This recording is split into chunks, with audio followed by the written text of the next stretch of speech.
கால்நடை மருத்துவ படிப்புகளுக்கான மாணவர் சேர்க்கை கலந்தாய்வு வரும் 13ஆம் தேதி முதல் 15ஆம் தேதி வரை சென்னையில் நடைபெறும் என கால்நடை மருத்துவ அறிவியல் பல்கலைக்கழகம் அறிவித்துள்ளது. கால்நடை மருத்துவ படிப்புகளுக்கான விண்ணப்பங்கள் கடந்த மே 20ஆம் தேதி முதல் ஜூன் 17ஆம் தேதி வரை வழங்கப்பட்டன.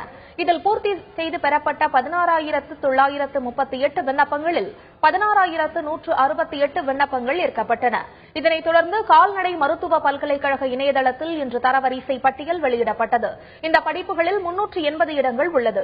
மாணவர்களுக்கான கலந்தாய்வு வரும் 13ஆம் தேதி முதல் 15ஆம் தேதி வரை நடைபெறும் எனவும் இதற்கான அழைப்பு கடிதங்கள் வரும் திங்கட்கிழமை முதல் மாணவர்களுக்கு அனுப்பப்படும் என்றும் கால்நடை மருத்துவ அறிவியல் பல்கலைக்கழக துணைவேந்தர் திலகர் தெரிவித்தார். கலந்தாய்வு பாத்தீங்கன்னா 13, 14, 15 ஜூலை மாசம் வச்சிருக்கோம். அது 13ஆம் தேதி பாத்தீங்கன்னா சிறப்பு பிரிவினருக்கான கலந்தாய்வு கால்நடை மருத்துவம் மற்றும் பராமரிப்பு. 14/7/2016 கால்நடை மருத்துவம் மற்றும் பராமரிப்புக்கான பொது பிரிவு மாணவர்களுக்கு இருக்கிற சீட் மீதி எல்லாமே அன்னைக்கு ஃபில்அப் பண்ணிடுவோம். லாஸ்ட் டே தொழில்நுட்ப பட்டப்படிப்புகளுக்கான கலந்தாய்வு காலையில சிறப்பு பிரிவு இருக்கும், மதியம் ஒரு பொது பிரிவு இருக்கும்.